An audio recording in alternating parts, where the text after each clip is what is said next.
This is about the mud, the dirt, and the setbacks that entrepreneurs have to go through to become successful. This is about the part of the iceberg that's underneath the water, the part that doesn't make the highlight reel. This is entrepreneur shit. Let's get it. Welcome to the Entrepreneur Shit Show. And today we have an incredible sponsor. The sponsor of today's show is, in fact, Liquid Death Water. And the one thing that's so great about Liquid Death is what they have done is actually made you feel alive by bottling death itself. And when you taste death, you will realize how great it is to be alive. And in fact, what I like about Liquid Death is that it quenches my thirst, but it also makes me feel, when these bubbles hit my soul, it's like I'm eating, which I would prefer to be doing over drinking, unless there's alcohol involved. But this is not. This is just water. So we want to thank Liquid Death for saving and quenching all of our thirsts, and today's sponsor. Thank you, Liquid Death Water. You can buy them, I presume, at liquiddeath.com. If not, you could Google it or put it in Amazon, and it'll be at your house in approximately 2 days. So thank you, Liquid Death, again. And we shall get on with it now, the actual show. Welcome to the Entrepreneur Shit Show. I'm so excited to bring this to you guys. This is a project I've been working on, and I have today an incredible guest. I'm so excited to pick his brain and share who this person is with all of you. And today I have someone that I am honored and blessed to call this person, one of my brothers in life, somebody that is one of my best friends, a mentor to me, an incredible human being, an absolutely incredible entrepreneur, but most importantly is a really, really cool person. I think I'm more impressed by who he is as a human and how his personality is than I am all of his business accolades. Now, this person has built the majority of their success and their wealth from building their own companies, building them up, selling them off, and also in the venture capital world, helping other entrepreneurs succeed. He's had multiple 7-figure exits and one exit that was actually a multiple 8-figure exit. For those of you that don't know what it is, Google 8 figures. You'll figure it out pretty quick. And today I have my brother, Mr. Derik Fay. Welcome to the show, and cheers. Yes, the Entrepreneur Shit Show. We have a cocktail or whatever the guest chooses. Today we're doing dirty martinis. And you know the thing about the Entrepreneur Shit Show, this show is all about the shit, the mud, the dirt, the things that entrepreneurs go through to become successful. And on this show, we have 3 rules. Okay, we do things a little bit differently around here. The first rule is you must be and can be as transparent and no filter as you would like, as your comfort level chooses. Okay, you do not have to be politically correct here. So that's rule 1. Rule 1, no filter. Okay, rule number 2. Rule number 2 is if you think of something that is funny, even somewhat funny, you should say it. Because we want to mix a little bit of comedy with business, okay? Deal. Perfect. And last but not least, rule number 3 is you must have fun. I can live And with, that's I can the live rules. with that. That's the rules. Is there any There is part- nothing off limits here. So why don't we start a little bit with just like give us the backstory, give us the background, like fill us in from like where you are today to like the moment you came you came into the earth. Came into the earth. Yeah. I love that expression. Let's see. Well, I guess we'll start at birth. Is that where we're starting? Yeah, if that's where you choose, if that's the first thing you remember. Okay. So I started out, I love this term because it doesn't exist. I created it. Started out as an intermediary venture capitalist. Okay. Sounds very, very important. Sophisticated. It does. In fact, it is not, actually. So what it was is that I very plainly identify people that had money, I identify people that needed money, and I connected them. Okay. Really, really simple. And then as I did that, and I mean in my later teens, 16, 17, the deals were $1,000, $5,000, but it grew exponentially to the point where at the age of 22, by doing this, I became a liquid multimillionaire. Wow. And I say liquid because that's the important differentiator in the net worth world. Paper millionaires. Well, yeah, for sure. But more importantly, when you're liquid, you can do things with it, right? And so what I then did with it is I dropped the intermediary part of venture capitalist and then became a fledgling venture capitalist and started investing. Right. And so simultaneously to that, I started going into, at first, medium-sized companies and then large companies and offering my services. Okay. Primarily what my services were, I'm a little Rain Man-y. Is that a word, Rain Man-y? I could see that in you. Yes. So what it means is if you give me your balance sheet inside of 3 or 4 minutes, I can tell you things about your company that you might not even know.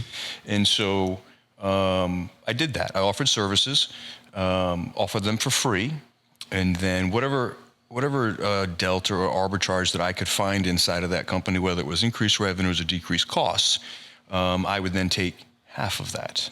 Sick. So more important than the money that I was making, which was enjoyable, I got insight into companies that I would have never been able to get. No one would let you into their company, right? Show you their processes, show you their financials. So I saw the good, the bad, and the ugly. And then I took all of the good, kind of mushed it all together into a shit sandwich, so to speak, and started delivering that as a kind of buttoned up service of my own. Okay. And had a great run as a venture capitalist. Look, the fail rate for VC is relatively high. High, yeah. Yep. I went on a run that created an ego in me that made me feel unbeatable. Okay. And just about that time, I got beat. Imagine that. And so... when was this? Like, what age were you at? So that when I got really beat, my first loss in venture was 2006, 2007. That's the grocery store, right? Yes. The health food store? Yeah. So I'm 25, 26. 25, 26. That's crazy. I didn't realize that you were that young doing that deal. That's a pretty big deal. It was a big deal, yeah. I mean, just go through it quick. Yeah. Yeah, so I lent or invested $500,000 at an interest rate of 20%, which I later found out is a little aggressive. So I had to gear that back to 18%. So was that like a venture debt deal? Yes. Okay, so for those of you that don't know, venture debt is essentially like it's structured as debt, but if they default, you take equity. That's correct. Okay. That's correct. But they paid it back very aggressively. So inside the first $500,000 we paid back within 4 or 5 months. Yeah, great deal. Great deal. Yeah. Plus 20%. Yeah. So I made $100K and $500K. Within days, they said, hey, let's go back to the well. Let's do $1 million. Great. Same deal. Pay me back in 6 months. Awesome. Made $200K on $1 million. And then again, hey, let's do $1.8 million. I mean, I couldn't write that check fast enough. Right. In hindsight, I mean, and everyone listening is like, you're a dumbass. You're going to get taken. And yeah, you're right. I did. So money evaporated. And I fought it for a bit, right? Got the attorneys involved, spending money. Attorney came to me and was like, listen, I'll keep taking your money. But you're not getting your money back. Yeah. And so this was a large grocery store with a small fitness center connected. I'd put everything in place, not just the money, but also the operations, the SOPs. I did everything. I built it, right? And so I went back to the guy and said, look, I'm going to relieve $400,000 worth of debt. I'm going to write the rest off. I'm going to take the assets of this small fitness center. There's maybe, $50,000 worth of fitness equipment and maybe 1,000 members. So why was there a fitness center? Because I thought it was a grocery store. Well, the concept, it was an organic grocery store with a pass-through to a gym. So it was actually a great concept. So a healthy lifestyle, kind of way ahead of its curve. So this was like the second iteration of, because the first one was just a grocery store, right? Correct. Right. So then when they needed the more money, they said, hey, we're going to go a little bit bigger, and then we're going to add a gym element in it. Well, we actually had 6 locations in development at that time, which is why... Like in construction. Yeah, it's a huge capital in various phases of construction or lease negotiation, all that type of stuff. And so it was real. It wasn't Right. just giving them money and nothing was happening. There were things that were happening, and I was negotiating tenant improvement allowance, which is something I've made a ton of money in my career doing. So I was doing that for them as well. Yeah. And so, yeah, so my first, and maybe certainly not my largest failure, but my first failure pissed me off, as you might imagine, as you know.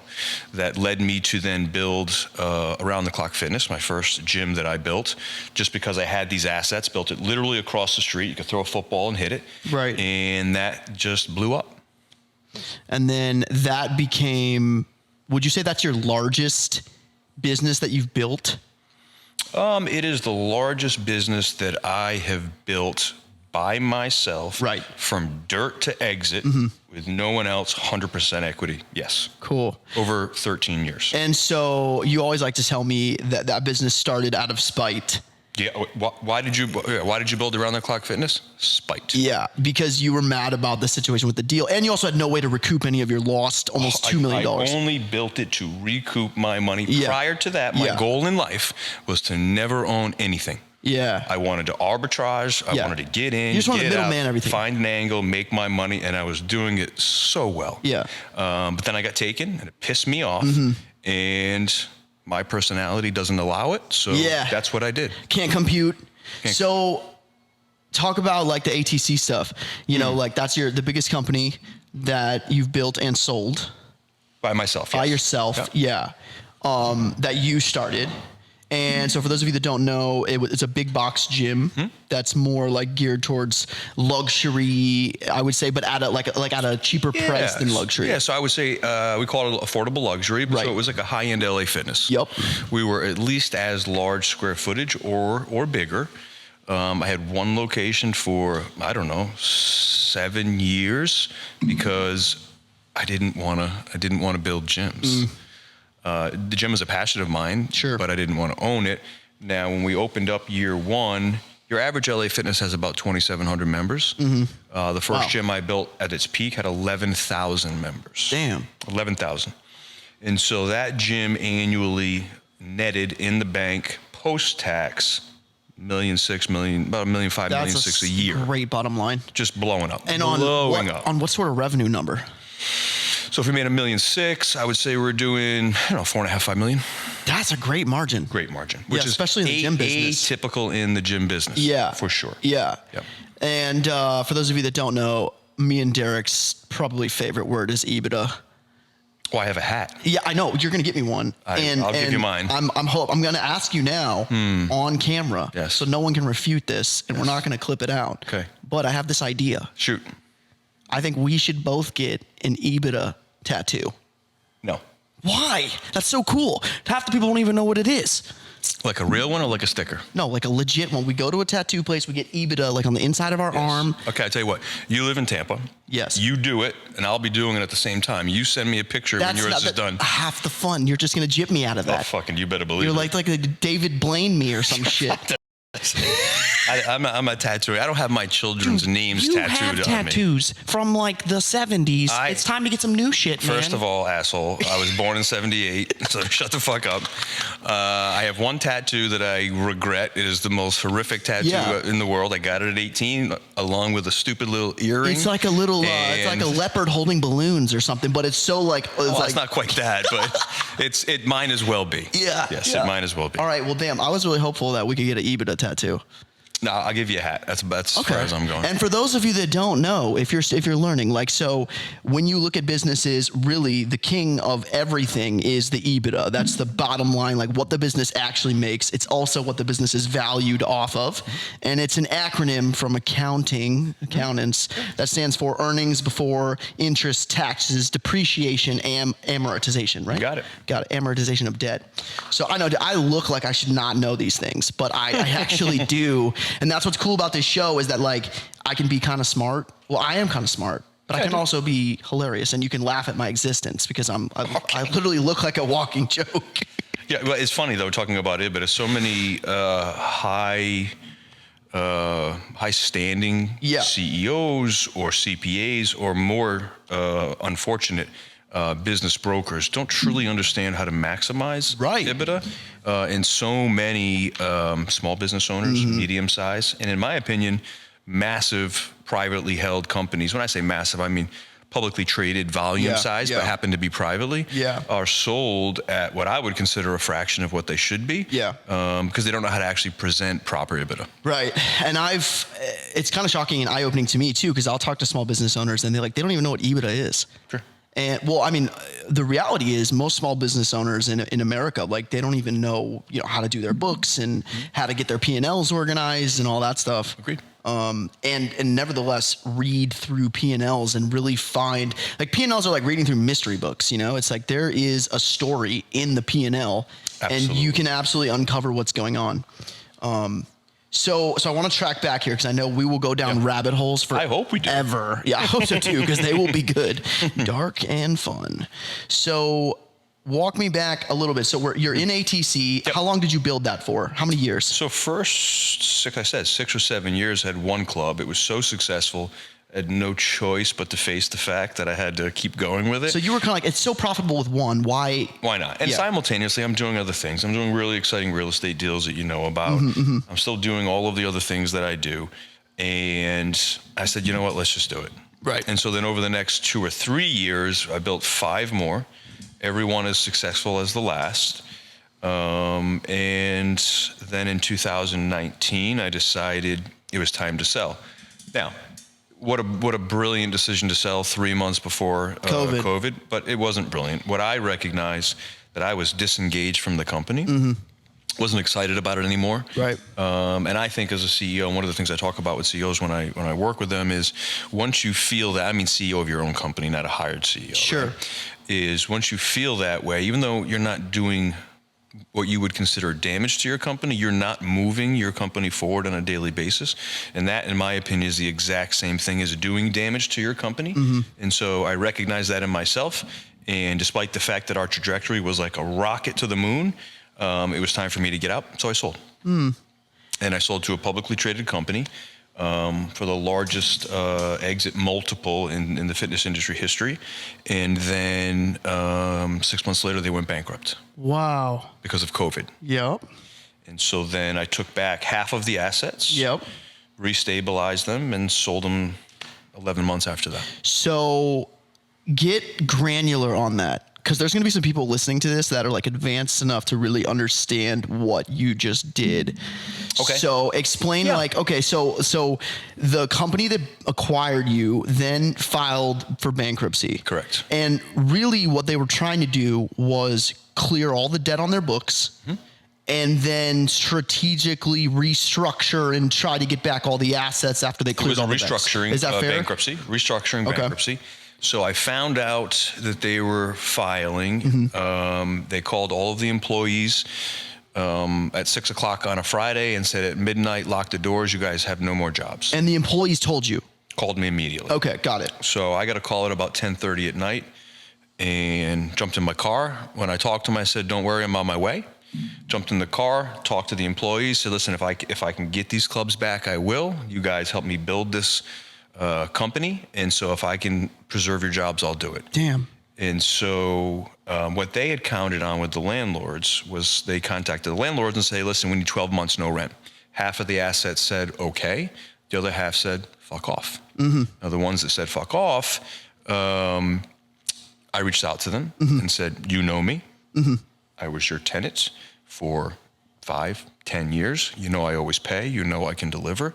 Will you give me the lease back? Now, because they are defaulting on the lease, the landlord owned all of the assets inside of that building. And so then I acquired these assets for $0 just by re-signing the lease. Because of the terms of the initial lease. Correct. So like when they default, the landlord technically gets to own those machinery. They lock the doors and it's theirs. Got it, okay. That's right. The company that I sold to didn't love this concept. Yeah. But legally speaking, structurally speaking, there wasn't much they could do about it. Right. And so I took over. Now, it took about 6 months to make this happen. Yeah. So unfortunately, people did suffer for that period of time. I did bring people in, and we did work, and refacing and branding, all that type of stuff, and then brought them as quickly as I could. reopened, and then that was it. Interesting. And then, so how many of the original locations, what was there, 7 you said? 6. 6. Yep. And so how many did you end up 3. back with your possession? 3. 3. And you had to rebrand it into a different Very name similar and everything? name, Nonstop Fitness. Okay. Yep. And then what ended up happening there? Did you resell it, or what'd you do? Yeah, we resold the 3 of them. We rebranded, operated for 11 months just to show stability. Yeah. And then found 2 buyers, one to buy 2, one to buy 1, and that was it. That's crazy. That's literally like you literally rebought your own company. I didn't rebuy it. It was given back to me for 0. You basically retook your own stuff back. That's correct. For free. Yes. Just using tact and, you being you. Yeah. And then after you'd already sold it, and then literally resold the stuff that you took back. And the funny part, and the human condition actually is really well demonstrated here. They told the publicly traded company that they were going to give it to me because they wouldn't pay rent. And then I negotiated not to pay rent until I got it back. Hilarious. So what they asked for was 6 or 8 months, whatever it was. And they said no. And then they gave me the 6 or 8 months for free. Yeah, of course. Unreal. Presentation is everything, right? So what they did was they said, we're not paying you. We'll pay you in 8 months. Yeah. What I said was, hey, if you can help me and give me some breathing room, I can get this back to a point of profitability, and then I'll pay forever. Damn. So we're saying that, and that's what people like. You can say the same thing in different ways, and you're going to get a totally different response, right? Yeah. Unreal. That is such a cool deal. So after you do that, what other stuff did you get into after you had sold that? That was kind of one of a few deals you had working. Right. Yes. Post that acquisition. Yeah. I mean, during even ATC days, I mean, there are many different companies that I've been involved with.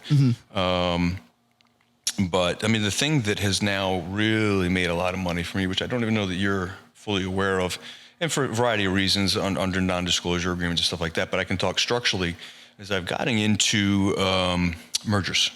Okay, M&A? So not mergers like, okay, you have a company, I have a company, makes a lot of sense for us. But what I recognized is that, and this is not a whirlwind recognition, but every industry has a behemoth. Okay. Call it a conglomerate, right? It doesn't matter what, it just does. But what it also has, each industry, is a lot of subsector of really good, strong, smaller companies that could never individually ever compete with that behemoth. So what I have done now very successfully is taking these smaller companies, build an umbrella company that they all live underneath. And what it does is it creates an environment of shared resources, shared technology. More importantly, from the umbrella side that I operate for them, we now have the buying power of the behemoth. We have market share of the behemoth. And for me, the whole point of this is get their attention for an acquisition. Exactly right. Take up enough market share until they want to pay you to leave. And it has worked extremely well. In the beginning, there were some fundamental issues, like how do we identify if there are 4 CEOs, which by the way is always the challenge, egos, my company, this company, how do I know what I get? And so structurally, if you get into the weeds, it took me a while to kind of perfect this model, but once I have, it has become incredibly profitable. Very cool. In fact, I think sometime next week, Forbes is doing a feature article on my merger strategy. Cool. And the deals that I've done. So it's been really a kind of a cool ride here recently. Yeah. Yeah, I think one of the things that I've picked up on from spending a lot of time with you is I think you're probably one of the best negotiators and deal structurers, if that's even a word, that I've ever come in contact with. Like the way that you can see how to structure a deal, most people can't even see the angle and the way that you're like creatively able to put these things together. And like, I just remember we've been in some negotiations. I've always said I never, ever want to negotiate against Derik, ever. and in the situations that I've had to, I've hated every fucking second of it. Yeah, I let you off easy too. I know. And he's been nice to me. And I was just like, my negotiation tactic was like, please, like a whimpering little seal. Okay, buddy. I love you. I know. Thank you. You've been gracious to me. But I remember the first time, like, you do this thing where you just let people, like, you just disappear. on purpose. Sure. And you'll be like right, ready to do the deal, and then radio silence. And I remember one time I was with you and we were negotiating something, and you were like, hey, watch this. And you're like, I'm not going to talk to this guy for 2 weeks or 3 weeks or a month or whatever. Sure. And then he ends up coming back and like lowers price. Always. Yeah. And I'm like, that was so foreign to me, because I was always like, I like negotiating and being like, I like the part where you get the deal done. But if you kind of like push away and let it take some time, you end up getting a way better deal. Yeah, look, desperation stinks. Yeah, I know. Right? I used and to reek so of it. everyone can smell it, even if they don't quite know what it is. Right. And so you have to be 100% committed and willing to walk away, no matter how much money you think you're going to make if the deal's not right. You always used to say that, like sometimes the best deals are the ones that you don't do.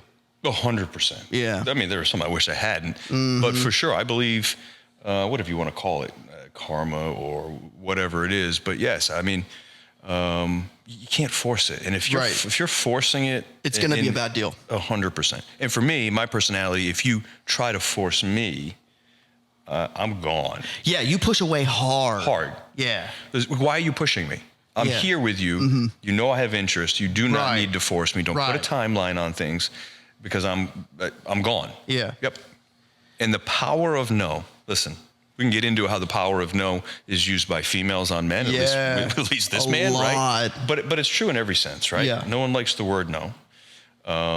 So used intelligently and strategically and tactfully, it's the power is astonishing.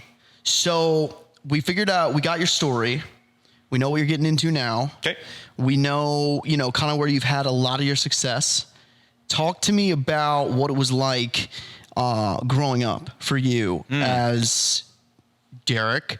But I think, because I know a lot about you, and I know a lot about your story and your childhood. And I think that a lot of people will be able to identify with, the struggles and some of the traumas, if you will, that you've been through. And I think a lot of people think when they have a rough go at life or traumas or bad childhood that they're one of the few people that it happens to, and it's just really not the case. And I think everyone, you're one of those people, has some sort of shit that they're dealing with. And you definitely have had your fair share for sure. Yeah, I mean, I think the reason people feel like they're the only one that it's happening to is because the fear of sharing, and that's a lonely place, right? Yeah. And so I lived that for a while. So let's back up. Yeah, childhood. Yep. So I was born in Rhode Island, single mom. My dad was in the picture early on, but then they got divorced. So from about the age of 2 to, I'm going to say maybe 9 or 10, my dad was out of the picture trying to get custody. But back then it was just a whole different story. Back in the Ice Age or whatever you want to refer to it when as. Jesus was hanging out. Early 80s. So my mom remarried to one of the most abusive human beings you could ever imagine. Really? In every way, shape, and form. Verbally, physically, just horrific. Unrelenting abuse to both myself, my mom, and my sister. And that went on for a better part of 7 years and shaped the man that I am in ways that you could never imagine. Sure. Intellectually, internally, the way I look at things, the appreciation I have for people, money. It changed me as a human being, as a little boy. Yeah. What do you think was your first, so do you think leaving the house and selling things, or because that's kind of how you started, I guess, as an entrepreneur, is you would sell stuff, right? At school? Oh, that's how it all started. Yeah. Do you think that was a escape mechanism for you almost from the shit you were dealing with at home? No, we were poor. Yeah. And I mean poor, no food poor. And you were cold. In Rhode Island? Cold. You were cold. Yeah, there's no doubt. Sometime in the year. Yeah, we lived in Section 8, welfare, food stamps, which, back then is not the structured environment that it is now. I tell the story because everyone's like, well, how poor were you? And I was on the Brad Lee podcast the other day, and he asked me that question. He said, we kind of went back and forth. I'm gonna steal his joke, and he said I was so poor my parents cut holes in my pocket so I could play with myself. And I just thought that was the greatest joke in the world. But that's a Brad Lee joke, not a Derik Fay joke. But I still love it. But I was, we were so poor from a food perspective that in Rhode Island they have these trees. They're called crabapple trees, and they're not edible for humans because they're infested with crabs. No, I was gonna say, can trees worms. catch crabs? They're worms. Oh, got it. So birds eat them. Word. But on a regular basis, I would go up into that tree and I would pick these apples for my mom and my sister and myself to eat. So poor. And so that creates a man inside of a boy, right? Early, probably a little too early. Well, listen, I'm not worried about, cartoons. I'm worried about starving to death, and I'm worried about my mom and my sister being killed, or myself, in the middle of the night. So it changes you. You grow up real fucking fast. I was just saying, that's one. Yeah, that's like they say one of the things that really mentally affects people is when they have to grow up like too fast. Yeah, I mean, it affected me in what I would say is a positive way, right? Sure. And so I choose to say it was a positive experience for me because that gives the control back to me, takes it away from the situation, which is, I think, a powerful kind of thought process for Interesting people. perspective. Yeah, I don't think that happens often. It doesn't. With people that experience traumas like that. Yeah, it's difficult, and it didn't happen from the other people involved. My brother is currently in prison, and my sister. For real? Yeah, I didn't know that. Yeah, and my sister went to prison for 12 years. And what's the age difference between you and your brother? My sister's 4 years, and my brother is 8 years. Yeah, half brothers and sisters, but still. My sister went through the thick of it with me. My brother just got the tail end of it. But it was so much to handle that it has sent them in a different direction, right? Yeah. Yeah. What do you think was your overall experience? Like, what did you take from that, and maybe how did that kind of affect you in your life and growing up, that kind of thing? Yeah, I mean, I go on these podcasts and I talk about how strong I am and how it changed me, and I've got these great qualities, and all those things are very, very true. But that doesn't happen overnight. So when I was going through it, I had this delusional, disconnected thought process that was just, this is happening. Right. But I know it's wrong. And someday this won't. Meaning the abuse you were seeing. That's right. Or going through. This won't be my life. Yeah. As like a 6-7-year-old boy, and I would dream about my life and what it would be. And so I became a dreamer, and I am still a dreamer today. Am I an entrepreneur? Sure, but what am I really? I'm a dreamer. Yeah, and I think you're really creative. 100%. Yeah. Very creative. Yeah, you're very creative. Yep. You have different outlets that you kind of let that out, but For sure. I've definitely experienced that. I'm still waiting on my painting though, or my drawing. You're a drawer, right? You draw? Cartoonist. Yeah. Back in the day. Yeah. One of these days, I'd like one. Okay. Yeah, I told you to sign it. I want to say one of one. It'll be the only one. For Logan. There you go. Well, we can exchange because I do paintings. You are very talented. Yeah. I wouldn't go that far, but I can make some art. Yeah. But listen. Am I really glad that it happened? I'm so grateful for the qualities that I have. But of course, it's not a great experience. No. And if there were anything I could do to stop that for everybody, so the only gift, or the only give back I can get is telling my story and demonstrating that no matter how bad you feel, no matter how low you feel, no matter how hurt you are, there is a way through it. And and I've talked about this on the podcast, and I've got such an overwhelming response of gratitude and love. And just, because people that have this type of stuff, they hide. Right. It's a deep, dark secret. It's an embarrassment, and it shouldn't be. Yeah, and I think the thing is, because my wife has a lot of trauma in her story. And I think the thing is you don't want to feel like you're burdening other people. Sure. And I think it's a lot, a lot of things for people to take in, and I mean, you shared your story, but a lot of that is some surface level stuff, and I've heard the real the intimate details, and I remember the first time you told me some of your experiences, and I was bawling, dude. It's a lot. It was a lot, and it's sad, but it's also it's eye-opening to the point where you're like, fuck, if this guy can go through that and turn his life into that, then anyone can kind of get their stuff together and live how the life they want to live, you know? And deeper than that, like there's no correlation to what happened to you yesterday to what you're doing today, Right. other than how it lives in your mind. Right. And so, and I'm not saying that it's easy. Yeah.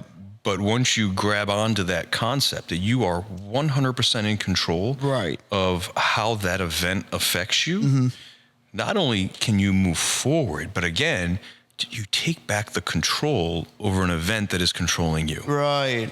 What do you say, like, to people when it feels like they're in a mode or maybe a season of life where it seems like everything is just going wrong or bad things keep happening over and over again? How do you keep going, and how do you kind of keep, you know, I guess moving forward is the word I'm looking for, but also, you know, stay optimistic?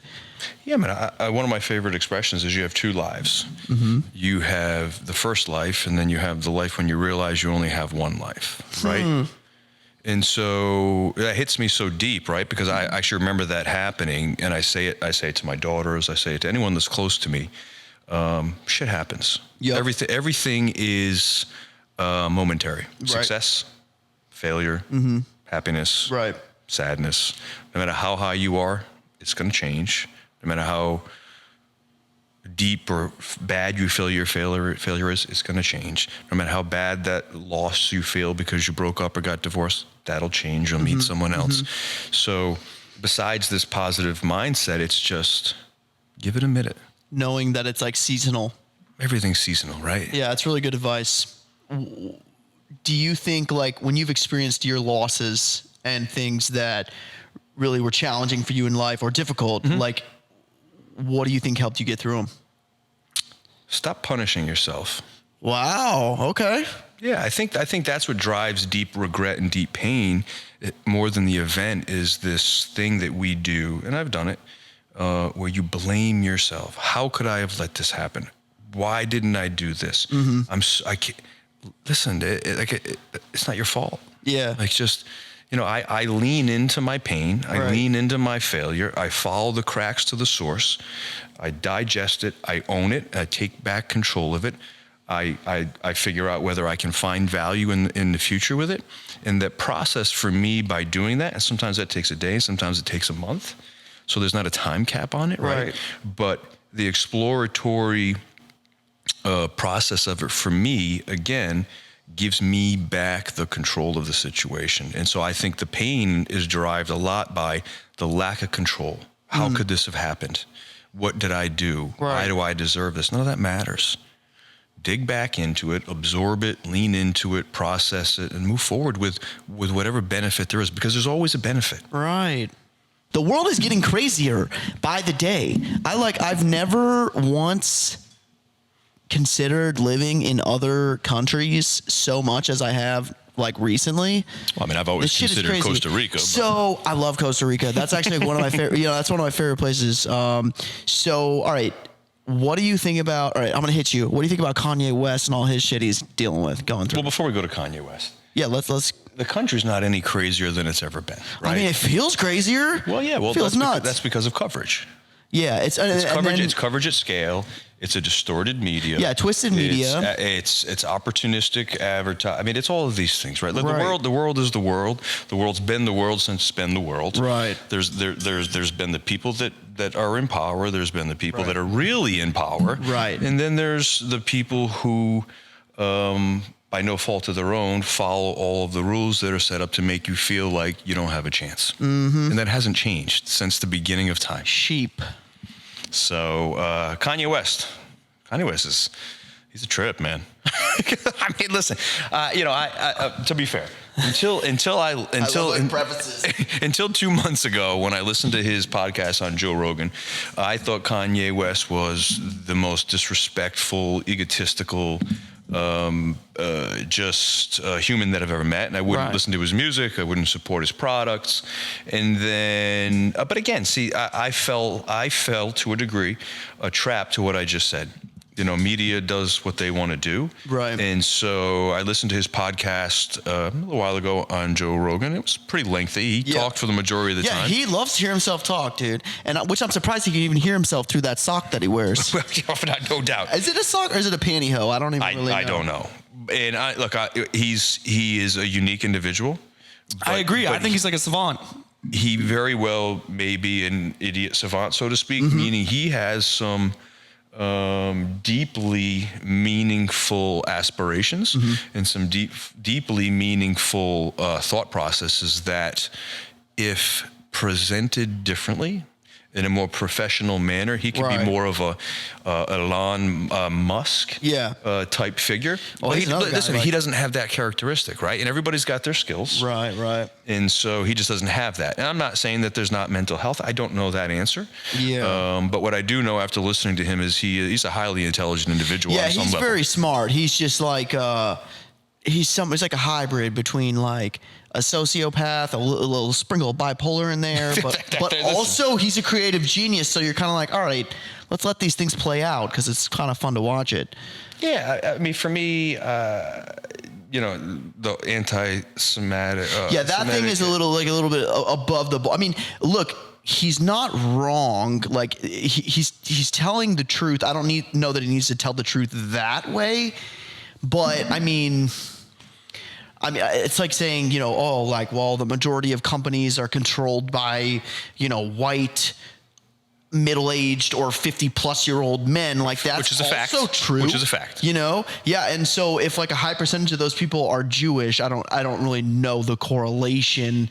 Like why that's really that important of a detail. Yeah, but do you remember a time, it's maybe a foreign concept nowadays, but do you remember a time when people could actually say anything and not get in trouble for it? Yeah, I mean, that's because there wasn't cameras and social media and it didn't go everywhere when they said it. Yeah, maybe that's a part of it. I think it could be a deeper issue. So segue into the Elon Musk thing, because I'm a big Elon Musk fan. Yeah. I know you like Elon Musk too, but the most recent thing was he deleted, I guess, Twitter profiles of like journalists that spoke poorly of him. Yeah, so we talked about this before. Yes. But I kind of thought about it after the fact, and I was like, yeah, but is he just giving them like a taste of their own medicine? And maybe he'll bring it back, but he's like, yo, that feels pretty shitty, doesn't it? To just be silenced when someone has an opposition to you? So in a bubble, I think that's fantastic. But we're not in a bubble. None of us are in a bubble. Are we? And so the Earth is actually shaped like a bubble. Well, some people think it's flat. That's not good. Okay, but that's how legitimate that theory is. We just like laugh. Well, listen, Yeah. we don't need to get into. I've seen the new space documentaries, but apparently those are fake too. But Elon Musk, Elon. By the way, his name is not Elon. It's Elon. In his country, maybe, but in America, it's Elon. Well, if you ever meet Elon and you call him Elon, and then I meet him and call him Elon, we'll see Well, my who he favorite speaks thing, with. I'm not even gonna say that. I'm just gonna be like, where are your tusks? Okay. Because he loves that. He actually laughed at that when someone asked him that at a press conference. I have no idea what that means. So like, there's this whole thing about Elon Tusk. Okay. And he's like, he's heard that joke before, but there was literally he's like at a huge press conference and this like super like coder techie nerd is like, sir, where are your tusks hidden? He's like, I left them at home, but that's hilarious. And I don't know. I think the thing I like the most about that guy is like, first of all, he's funny. And he cracks jokes on like some of the world's like biggest leaders, and he just like doesn't give a shit whatsoever. He is a remarkable genius at marketing. Which I don't think that's what you thought I was going to say. I feel like there would never be a time, at least when I was growing up, that first of all, you would have that close of access to the world's wealthiest people. And then you would find out that they're just like normal human beings that like to crack jokes on everyone else. And, Well, the biggest secret is that we're all very close to each other. I know. Whether you have $200 billion or $200, the difference between the $200 and the $200 billion is marginal. Yeah. Like it's not that difference. It's a compilation of a few really well-timed decisions and opportunity and really risk profile. Yeah. And for me, I think risk profile is the biggest thing. in success. Great example. My father has all of the characteristics and traits that I have that I consider why I became successful. Interesting. The only thing he doesn't have is my risk profile. He's and scared. if he did, he would be far wealthier than me, because Interesting. what I do from a communication and a connection, which I greatly attribute to my success, he's better at it than me. Interesting. So just the ability to tolerate and have an appetite for risk is huge. Absolutely. Yeah. And the ability to tolerate risk is directly tied to your belief in yourself. Yeah. And that's the game. And by the way, life, business, all of it, it's a goddamn game. Yeah. It's a It's a PS, chessboard. whatever we are. We at a PS5 It's now? like PS11 it's a, or some it's a shit. PS5 game, man. Yeah. It really is. So it's interesting you say that, right? Because I just recently came off of, I would say, my first loss in business. Definitely my biggest loss. Lost a lot of money, hurt some feelings, lost a lot of time, that whole thing. And you handled it like a goddamn professional. Thank you. I appreciate You did. that. You know, I lost some of your money, which I'm not proud of. But I know that we will make it up over the course of our relationship. Of course. But anyways, that experience taught me now, like, you get this extra lens of like due diligence and underwriting. Like your underwriting and due diligence become significantly stronger when you have those losses. Sure. Versus I think before, when you don't have losses, you tend to be a little bit more optimistic about everything working out.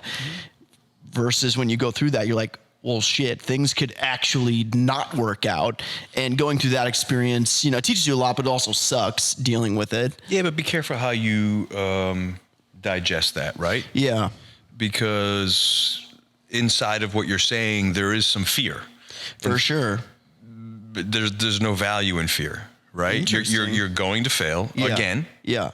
and it's okay. Yeah. And it doesn't matter. Yeah. So you can do 10 years of due diligence and still be wrong. Yeah. Or you could pitch me right now and I say yes on the spot because my gut says yes, and I can make $1 billion. Yeah. And so I'd still rather be that guy every day. Yeah. Because opportunity, usually you win an opportunity when you're the first guy off the block. Yeah. Not when you do 10 months of due diligence. Yeah. So trust your gut. Yeah. Know that even if you fail, you're going to be okay. Because why? Because there's enough out there for everybody. Yep. Here's what I know, and here's what I know about you. Yep. You take all my money today, you give me 6 to 12 months, I'm going to be the same guy that I am right now. Yeah. And if you have that belief, there's no fear. Yep. And Yo, that- that's and- the fucking and that's Instagram wealth. post of the year right And that's now, wealth. dude. That was ripped. And that's wealth. That's For sure. real wealth. Yeah. It's not the money. It's the belief and the understanding Yeah. that no matter what you do, no matter how my life is affected, I'm okay. Yeah. I'm going to do it again. Yeah. Yeah. And it's, and honestly, it takes, I think, I can tell you've been through that iteration so Absolutely. many times Yep. to where you've gotten that. But I think when you go through it your first time, it feels like it's like the end of the world, you know, and like then you realize like, oh, it's really not. And you keep going and you find the next thing, or, Correct. you know, you do the next move that you can make. Yeah. You know? Well, listen, when you were going through it, we talked. Yeah, a lot. And honestly, like, you know, thank you. I don't think I could have, but you made me getting through it a lot better and easier. And Well, you know. whether I had any like impact in that, because I don't want to take away the value that you did it on your own. Yeah, I and mean, it was hell. and to some degree, It was hell. I gave you your space to feel it. Yeah. Because it's such an important part of the growth.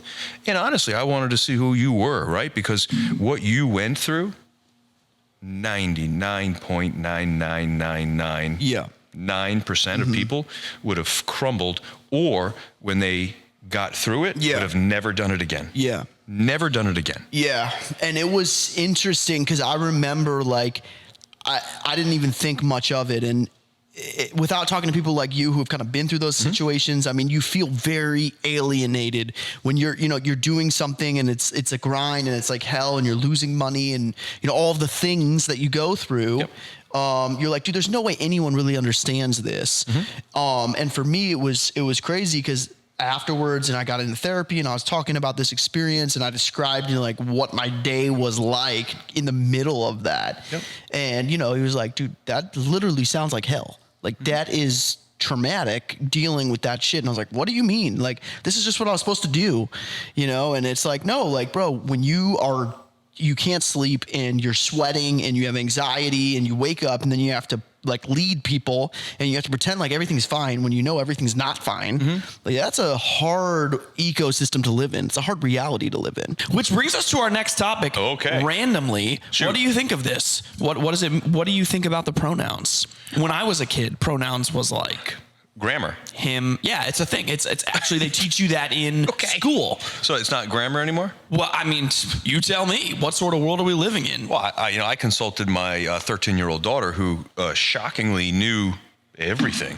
And listen, for me, I am the most tolerant, Same, likewise, accepting human being on this earth. I think everyone should do exactly what makes them happy. Right. It doesn't mean you get to push that on me. Exactly. But it does mean that whatever you are, whoever you do, whatever you, black, white, green, yellow, orange, cat, dog, mouse, chicken. Dragon. Awesome. Lizard. I love it for you. Same. And that's okay.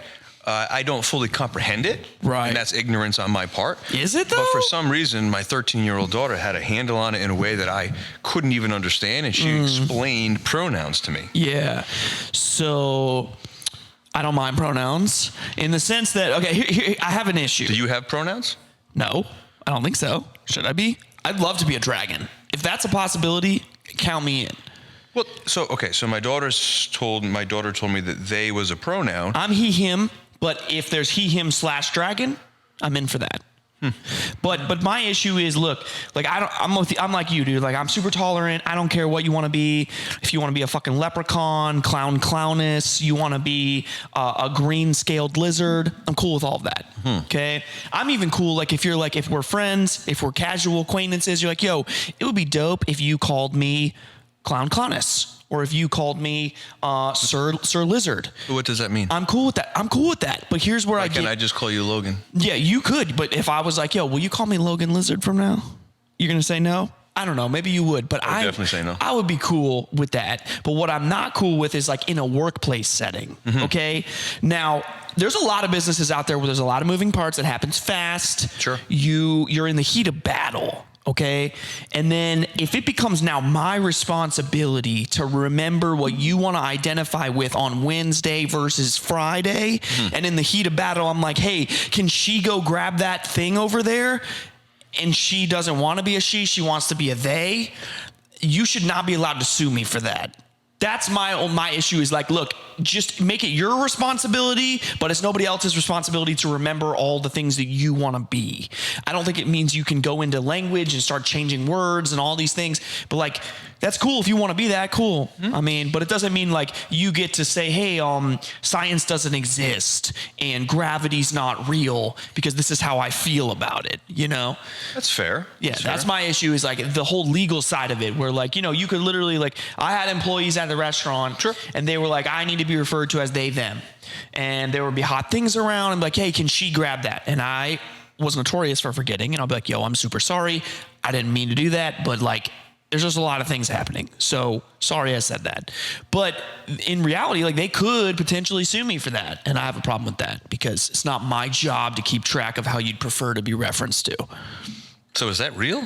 That's real. Listen, I am obviously highly involved in a lot of high level things and I am very tolerant, but I don't know that I fully comprehend the concept. So if you're they, which to me is a plural word, or them, does that mean that you are multiple people? They could be multiple. They could be one person and a ghost. It's two people hanging out. They are them. Their soul. How about this? It's them physically, and it's their soul also. And that's what creates the they, them. Here's my opinion. I think what has happened is idiocracy.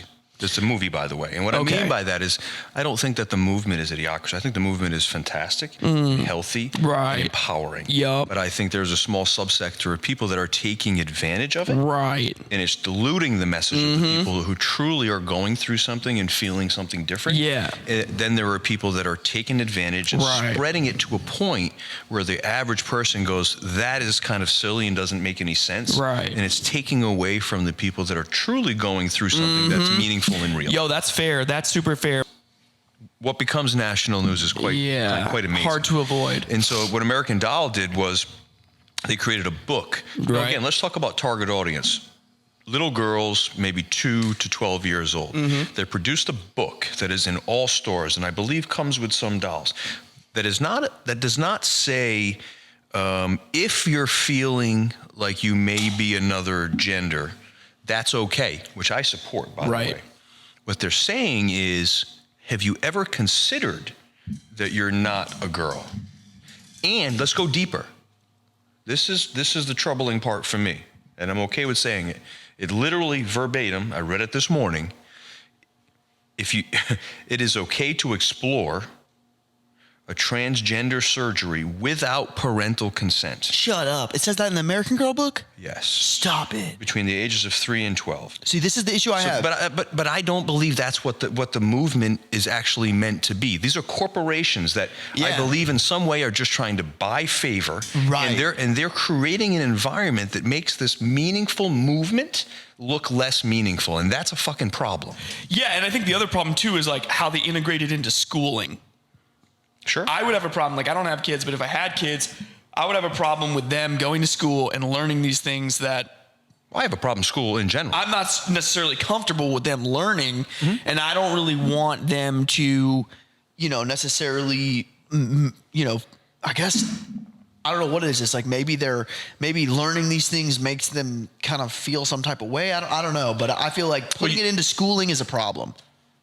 I'm not saying I support it, and you don't have kids, so I'm going to say something that's, I think, important, is you can tell my child anything you want, and that's okay, because I have a relationship, and I have a responsibility to inform my child what I believe will empower them and move them forward in life. So I'm less concerned about what happens in school, because school is fundamentally broken. Yeah. It's built to build followers, sheep, and employees. Workforce. It's built to build a workforce. That is 100% all. Yeah, because I went to college and my parents wanted me to go to college.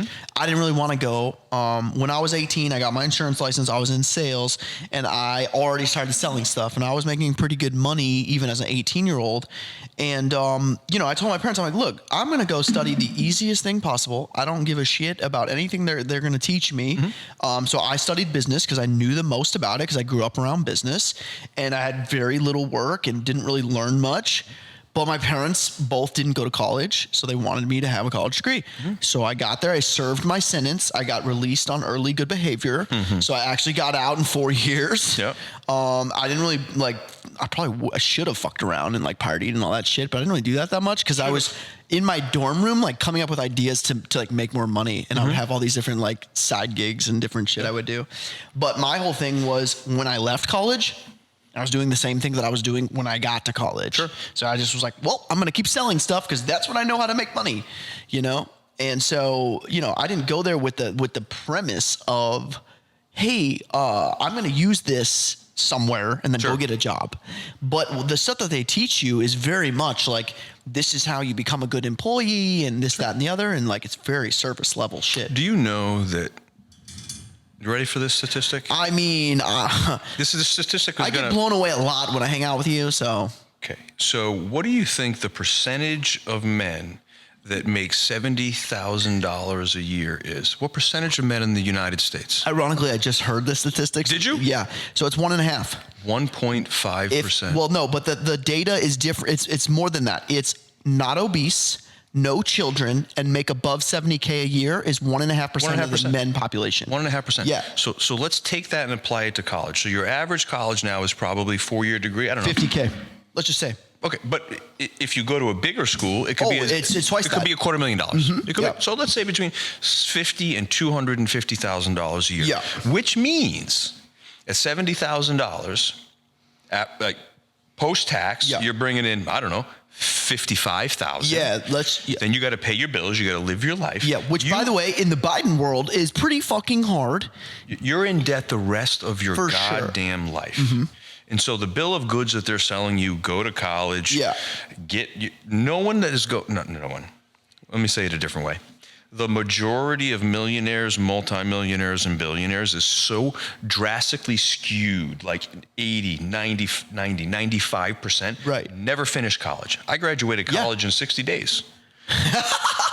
which means You went there for a little bit and you were like, I went there for 60 days and I got the hell out. Yeah. Because I sat in a business class, one of my first, I told you this story, one of my first classes, and I'm making real money as an 18-year-old kid. Yeah. And everything he said was wrong. Yeah. Everything he said was risk averse, and he was building people that everyone in that class was going to fail if they followed that direction. Right. So I got the hell out of there, and I did what I did. But college is right for someone. You want to be a doctor, go to college. You want to be a lawyer, surgeon, go to college. lawyer. But outside of that, you're wasting your time. You're wasting your money. Get in the game, learn some real deal experience, and go fucking execute and make your life. Because you're going to learn way more from execution and failing and doing all those things. Everybody says you got to fail. Listen. You shouldn't want to fail. No, right? There was an article written about me that said I failed my way to the top. I was so pissed off. Dude, I thought you wrote that fucking headliner. No, listen. That's a perfect headliner for you, though. That's bullshit. First of all, I mean, but you don't look to fail. Listen, the sentiment that people try to express is, in the face of failure, you should persevere. It is not that simple. First of all, it is not that you need to fail to be successful. I haven't failed very many times in 25 years. Yeah. Have I had failures? Sure, but not very many. But listen, look, here's the deal about life, right? There's so many people that go on social media and say, don't drink, don't go out, don't do this, get up at 5, take a shower, do a cold bath. Yeah. It's all bullshit. What do you think about that? It's nonsense, right? So there's no perfect formula for what you need to do to be successful. Okay, I agree with that. You can sleep till noon, you can get up at 4, you can get drunk the night before, you can be fat, you can be skinny, you can work out, you can not work out, and guess what? You can still be a fucking millionaire. Yeah. Bottom line. That's cool. That's it. It's about what you do when you're doing it, your execution level, your output, and that's it. You can watch Netflix for 6 hours if in the 2 hours before you fucking executed 10 deals, which is what I do.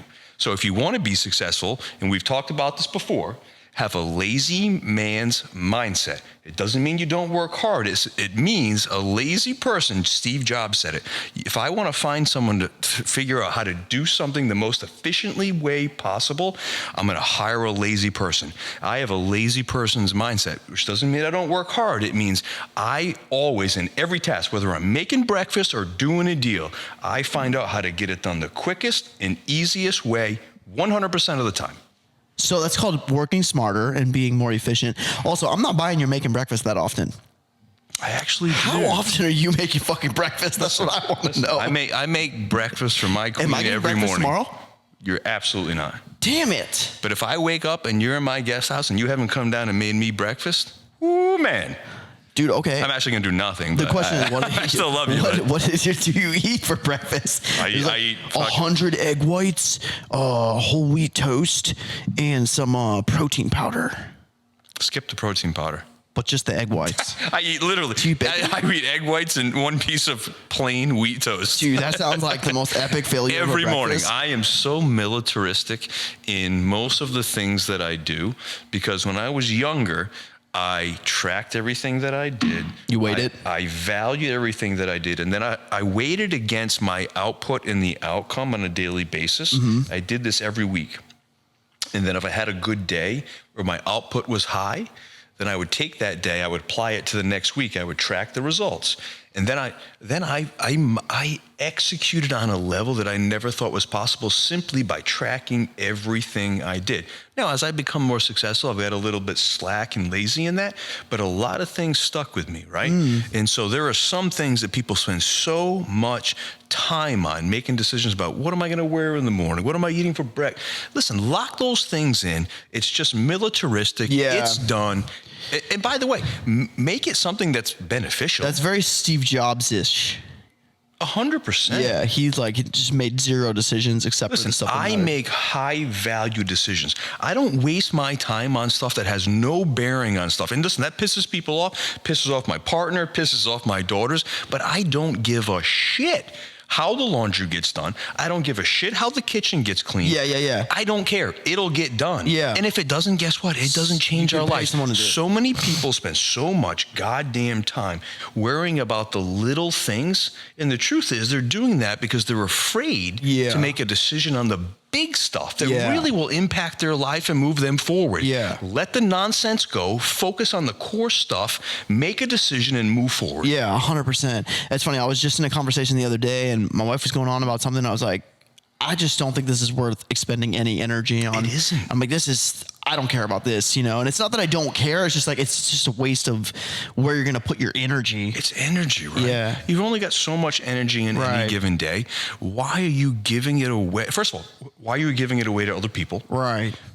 Why are you giving it away to things that will not impact your life? Never mind today, but certainly not in the future. Yeah. Like, focus on the high quality stuff. You want to put your energy into something? Right. And it's not business related?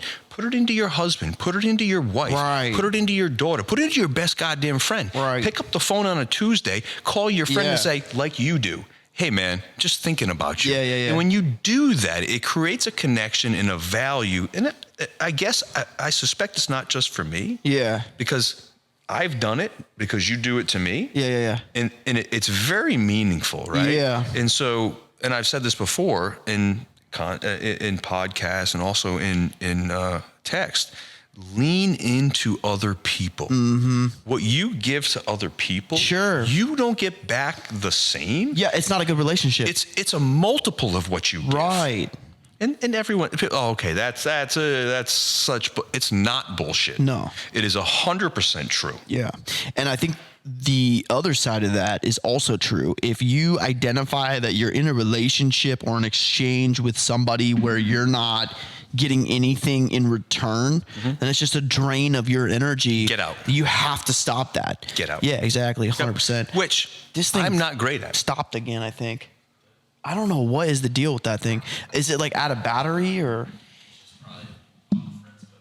I don't know. Sorry, that thing's being a pain in the ass. It's good. I keep hearing the beeping. I'm getting juiced up. Let's go. Go, this is good shit. Let's We're in a go. roll right now. I have no idea what I've said, That's good. but I feel like it'll probably be all right. What is it a battery or? It's being charged. Okay.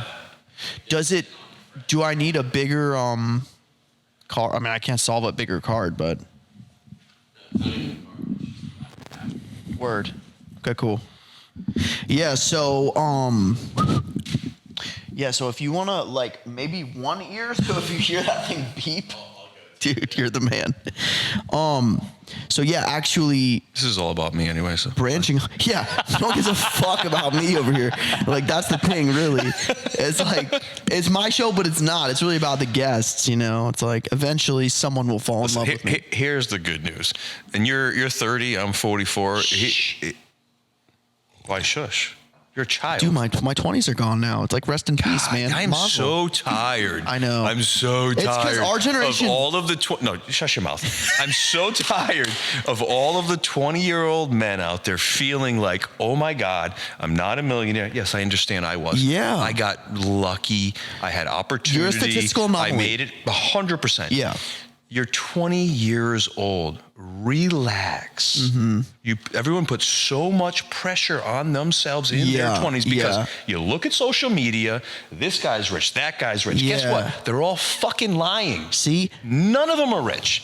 There are literally things in LA where you go, it looks like you're in a jet, or there's a half end of a fucking Ferrari. It's all fucking nonsense. A very few percentage of people are doing it. There's no problem with working through your 20s and struggling and getting rich in your 30s, your 40s, your 50s, or your goddamn 60s. Relax. You're a baby. This is exactly why I Shoot. told you should have been on social media, because this is the shit that people need to hear. This is exactly the shit people need to hear. And you've been we're saying hiding it. under a fucking We're rock, saying it. being fucking cool Bigfoot over here. Listen, there's very rare moments in my life. See how I calm down? Well, here? what did she say? sat Where back- I will listen to Logan. Well, I wasn't going to say that. And I'm going to sit back into myself and say, Yeah. I was wrong. Yeah. Which, by the way, there's a really high value in learning how to say that you're wrong and I'm sorry. Two very important No. things. Yeah. I mean, you say that, but most people don't know how to do it. Yeah, I get that. I was wrong. You're not the only person that told me I should have done it. Yeah, but I'd like to think that. I was a very forward-facing CEO. Yeah. I was a corporate-driven guy. I come from a generation where this is very foreign. Sure. But there did come a time not that long ago where I was mentoring big time social media influencers who were coming to me and taking advice and then regurgitating what I said. And then not being that human being that you were asking them to. And not living that life. And so then I thought, where does that lead? Yeah. We've got a generation of young men who in their early 20s Jesters. are very in tune to the fact that to be a high value man is very difficult. Always has been. Yeah. Always will be. You need to be charismatic. You need to be strong. You need to be wealthy. You need to be good looking. You need to have a future. Those are very difficult things to do. It's a lot of pressure. And these men are looking for guidance from people who have no practical experience.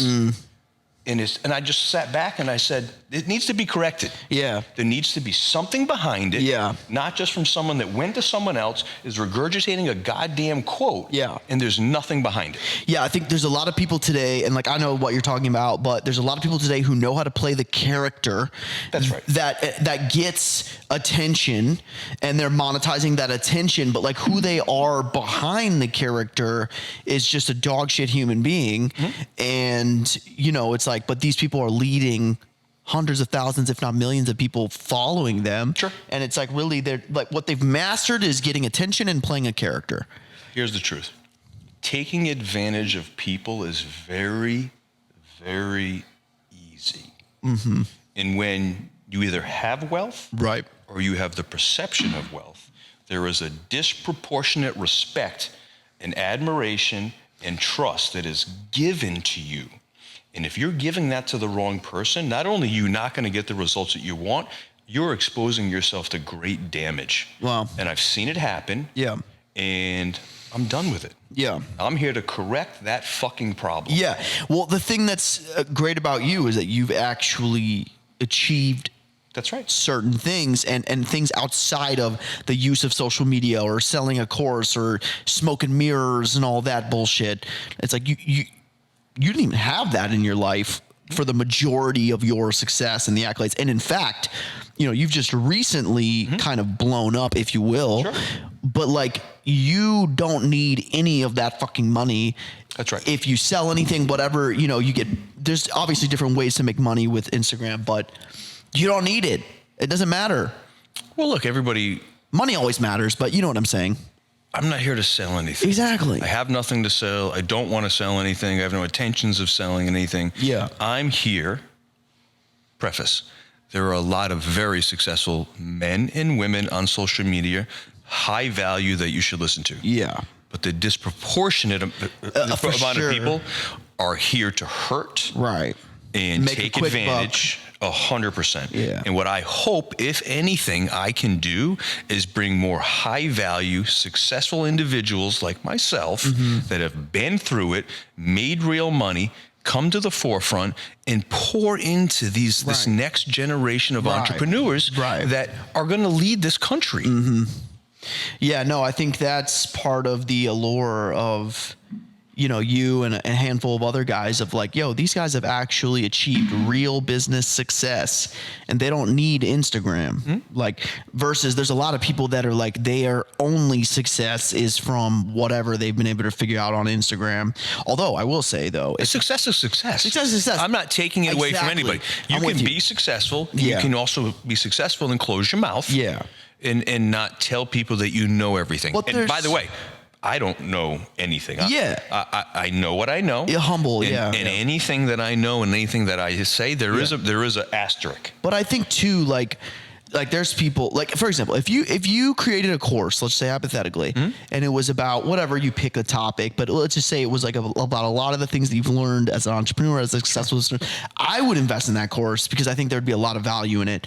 But like, I bought other people's courses and there's like nothing. Like, it's like, yeah, they made content, but like at the root of like what they're teaching you it's like there's nothing. It's just empty. I'm going to make a course. Ready for it? Yeah, dude, I'm with you. How to insult someone without them knowing you've insulted them. Yeah, I mean, and that probably would sell, honestly. I mean, I think it should. But, you know, yeah, I mean, I think if you did a cool, I mean, I would invest in it for sure. that 997, baby. And maybe after that, you're like, yo, and some mentoring, get them through. I'll sell you a course right now. I'm in a course right now. I'll sell you a line of bullshit. Actually, that's what we're here to film. This is actually a course. You didn't know that? I did not. Yeah, sorry. Yeah. You missed the memo. It was at the bottom. I'll take the check. All right, cool. There's royalties involved. So actually, what's really funny is, so I actually met you in the middle of ATC. Do you remember this? I mean, how could I forget? We were at the Sky Bar in Fort Myers, Florida. Wow, you remember? I was leaning towards the bus. I was leaning into my bus. It was an interesting time in your life, in both of our lives. There's both no doubt. in a turmoil chapter. Yeah, no doubt. Yep. But I remember. So I got to tell this story because it's great. So it's okay. Yeah, you sit back, relax. It's story time. I'll put you to bed real quick. So. First of all, I'm not going to bed. We're going out after. Okay, cool. So listen, I was a member at Around the Clock Fitness in Fort Myers. Yes, that location. Yep. And I remember just being so infatuated with your business model. Okay. And I was like, dude, this guy made the best gym I think out there. It's nice, it's luxurious. There's like the smoothie bar. You're ahead of the curve. Everything. Yeah, I was like, this guy cracked the code. And I remember thinking like, who the fuck owns this place? I got to figure out who the owner is because I was always into business, into entrepreneurship, everything. So eventually one of these days I found you. And it was just the only way I knew was I could tell like how you walked through the place and how like the employees looked at you and they're like, oh shit, like this guy's here. And then you would scurry off. And then I saw you walking towards, at the time you got your first Maserati. Okay. And I remember the only reason I knew this was because a couple of the like sales guys, which were like total gym bros, were like, oh, can I see your Maserati, dude? Show me. And they were all geeked out, dude. And so you got your first Maserati, and I was like, that's the guy. That has to be the owner. Okay. So I had seen you like physically with my two eyes, and I was like, oh, that's what that guy looks like. So I know. And then I Googled, and I was like, I looked up your name and everything, and I found out about you. And then one day, we were at the same bar in Fort Myers. Was that a coincidence or were you stalking me? No, I didn't. The technology wasn't that good back then, so I couldn't figure it out. But anyways, I saw you there, and I used to have these big glasses, and I looked kind of like ridiculous. Yes. Yeah. And so I remember I was there, and I saw you, and I knew who you were, and immediately I was like, oh my God. Yeah. That's Derik Fay. And I was like, what the fuck? But then I saw you, and you looked at me, and you didn't look at me like, yo, that's a gay dude. Like, you were like, yo, that dude's attractive. You were like, those glasses. That dude's mysterious. You're like, that's a weird. That's a mouthful right You're like, that's a weird human being. Are you hitting on me right now? No. But we could if you want to go that way. But I've had a couple of drinks. I remember I saw you from across the room, and you were looking at me, and I was looking at you, but you were like, yo, I fuck with that dude's style. That dude's style is kind of cool. That's the vibe that I got from the look that you gave me. It was like, okay, either that. This is new information. Yeah, I mean, you were like, that dude's style is something else, and I was like, you do know, that's what I felt. I'm in a relationship. No, it's not even like that. Okay. So then I saw you, and I think I got enough liquid courage in me. Yes. And I was like, I'm gonna walk up to him, even though I was like, I might have shit myself right as I was walking up to you. I think you're stretching the truth. So I walked up to you, and I was like, hey, you're Derik Fay. What did I say? And you were like, I am, in fact. That is me. That's what I am, in like, fact. yes, I do I'm like that fucking Derik sentence. Fay. I just said and that. I was like, well, my name is Logan. And I introduced myself to you, and you shook my hand. And you're like, yo, your glasses are really cool. And I was like, I knew it. They're pretty cool. I know, but anyways, that's not the point. So then I told you how much I liked your business. And then I proceeded to basically dissect your business model to you. Yes, that's the only reason that I continue to listen to you. Yeah. So I was like, yo, I love your business model, and I see what you're doing, and this, that, and the other. Yeah. And, when are you going to be acquired? And you were like, what? And I remember you were like, well, why do you know this? And I was like, well, you see, once you get to pretty close to 10 locations, you're going to take up enough market share from LA Fitness, and they're probably going to pay you to basically like fuck off, And I was like, I think that your business model should be able to achieve somewhere between the 7 and 10x multiple on your EBITDA. And we were both drinking. So you were like, first of all, who the fuck are you? No doubt.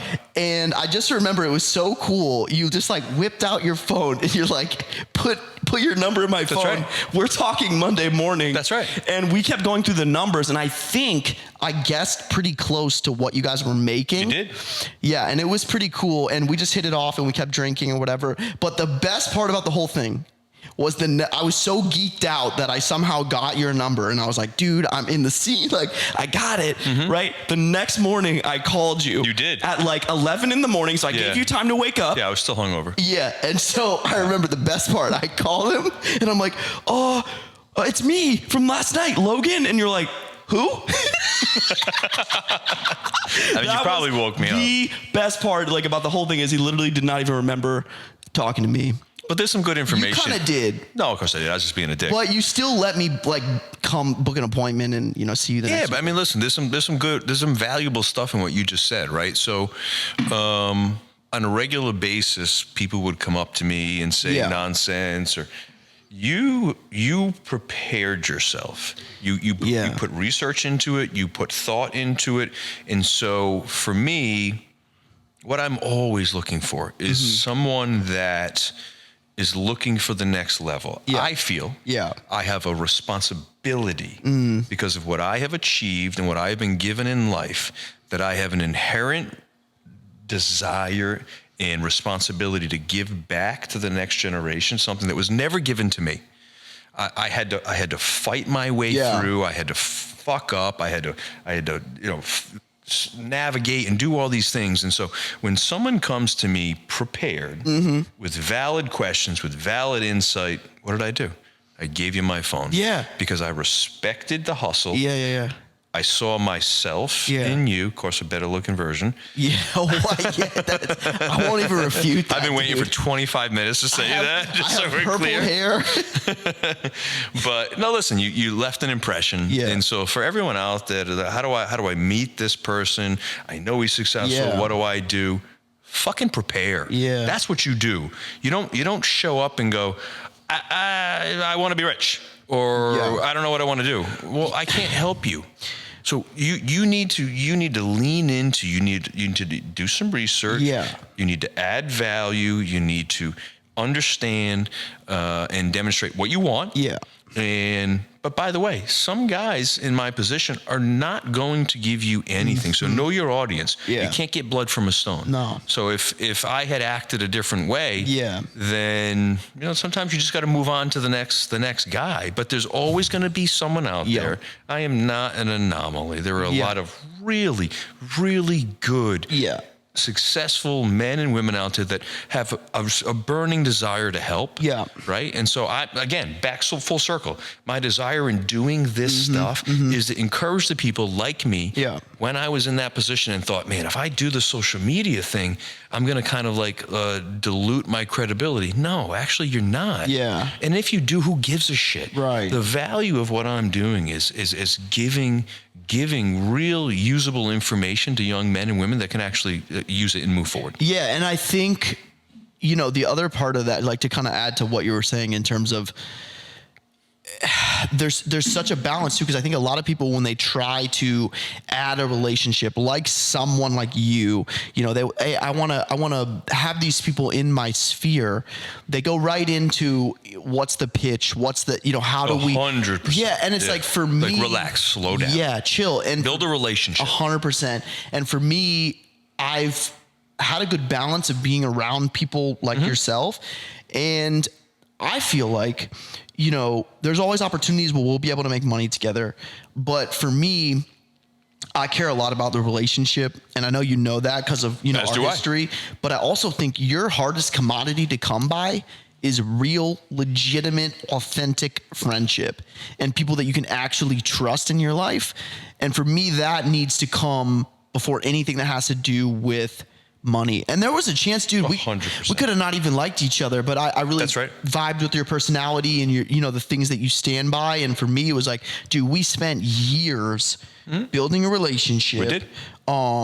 Before we ever did anything financially. That's right. And I think people, if they just put that stuff first before they put money, that's right. I think it works a lot better. And like, dude, there's been some serious, I was telling him off camera, like there's been some examples where you had some rough shit you were going through in your life and you fucking disappeared for a year. Yep. And I would keep texting You did? a phone that never texted me back or called me back ever for a year. That's right. Literally. But I was just like, dude, I'm not going anywhere. I'm like a disease that you catch. Like, it's just gonna, I'm sticking around, dude. Like, and I think over time, that I think meant a lot to you. Of course. Yeah. I mean, listen, let's not get lost in the fact that you were a young kid that came to me, you looked up to me. Yeah. And you thought, All true. and you thought that I was the only one providing value. But in fact, you provided great value to my life. Yeah. You gave me perspective of a different generation. Right. You gave me what I would consider maybe one of the purest friendships that I've had, which is very difficult. So for a person in my position, true friendship and true trust is more, or is as rare, I don't know to be like silly, but is as rare as the rarest fucking diamond. Like it's almost impossible to find. Because 100%. For sure. So I appreciate that. No, I'm grateful for our relationship just as well, but I also know. And let's be clear, we've never made money together. No, in fact, we've only lost money together. We've lost money together. But because of the relationship that we built, someday we will. Yeah, I agree with that. That's and right. I think we both kind of got into the arrangement knowing like, yo, I'm playing the long game here because I thoroughly enjoy this human being. Right. So if we take this shit to the grave and if we never make a dollar, it doesn't fucking matter. That's right. You know, because it's like I get a lot on the friendship side from you and advice and all these other things. And I hope, you know, you get the same from me. But I think the reality of the situation is guys, especially that are out there in the community or the world, whatever, that are successful and people know they have money. Yep. All day long, they're getting approached from people that either need money or they're pitching them something. And it's like, it just becomes noise at some point. Agreed. You know, where it's Agreed. like to filter that into something that becomes like actually real. I think that's the true authentic value. And even, you know, today, like you get people that are probably like, can I pick your brain? Can I take you to coffee? And I'm like, you know, like for you, it's got to be, they better take you to a coffee like in the fucking Swiss Alps or some shit made from, like, I mean, come on, dude. No, listen, I'm a simple poor boy from Rhode Island. I know. And listen, that's the truth. I mean, I have acquired wealth far beyond what any human should ever need. Yeah. But I will never, you know this, I've said it many times, I will never not be that poor kid from Rhode Island. And why do I love that? Couple of reasons. One, it drives me forward every day with purpose. Yeah. And more importantly, it reminds me how to treat human beings. Right. And so many people get on this success ride and they have success and wealth and cars and yachts and planes, which I have. And guess what? It hasn't changed me one fucking inch. That's amazing. People are good people or they're bad people. And in my experience, the wealthier people, statistically speaking, most of in them are my empty, experience, dude, are far less genuine and caring than the other side. So I don't give a fuck how much money you have. Yeah. If you're a good human, you're a good human. And if you're not, get out of my life. Right. And that's one of the things I love most about you, honestly. What's up? That you're like that. You know why? But it's so fundamental. It's elementary. Yeah. Right? I mean, look, money only highlights who you actually are. Mm-hmm. They make it's like a magnifying glass. It's a magnifying glass. So if you're a piece of shit, you're gonna be a really big piece of shit.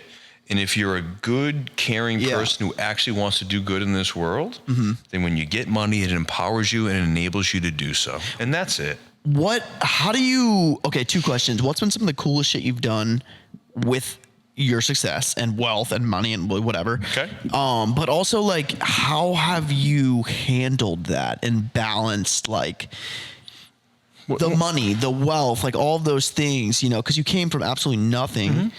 How have you stayed level-headed throughout that? So I guess... Tell the cool shit stuff first. Yeah, well, there's a statement, right? Okay, all right. So I guess the answer is no matter how much money I have, I'll never, like I just said, I'll never not be who I was. And so it didn't change me in any way. It afforded me opportunities, of course, that I would have never had before. But my driving force in life to acquire wealth, which, by the way, that was my only goal in life. It wasn't to be a doctor. It wasn't to be a venture capitalist. It wasn't to be of anything. It was to be rich. Why? Not so I could buy cars, not so I could buy boats or fucking planes. It was so that my mother and my sister wouldn't starve. And so that sentiment, that driving force stays with you, right? Right. It's a purpose-driven accumulation. And so then when you have it, you derive joy from giving. Wow. Right? Yep. And so I've never been happier, and I'm still never happier than when I'm giving to someone that needs it, buying a gift for a loved one, or doing something for somebody else, right? Very cool. Okay. So now we want to talk about the cool shit. Yeah. Because listen, listen, the warm and fuzzies are real, Yeah. and it is what drives me. Listen, money's good. Listen, money doesn't buy you happiness. Bullshit. Yeah. It's absolute bullshit. Money fixes a lot of the shit. A lot of problems. In fact, I can't think of many that it doesn't. Yeah, I mean, Right? it can't cure like a terminal illness. I mean, you can pay for treatment, but it's not Well, going it to like. depends where you go. If you go to Europe, it probably can. I mean, yeah, I guess that's true. So hey, we can get into that. It just depends. Yeah.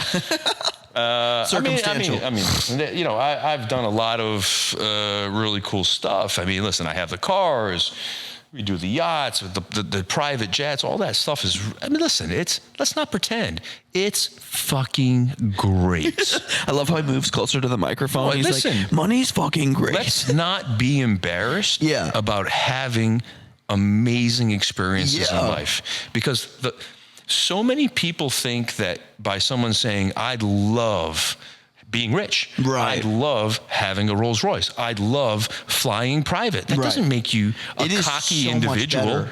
It's fucking better. Right. And I can say that with authority, not because it's an asset that only I have. Yeah. It's because I know that you and every fucking person listening can have it too. Right. That's why I say it was such exuberance and joy, because we can all have it. Right. And we should all thrive for it and Right. drive for it. Right. We can all have it. Yeah.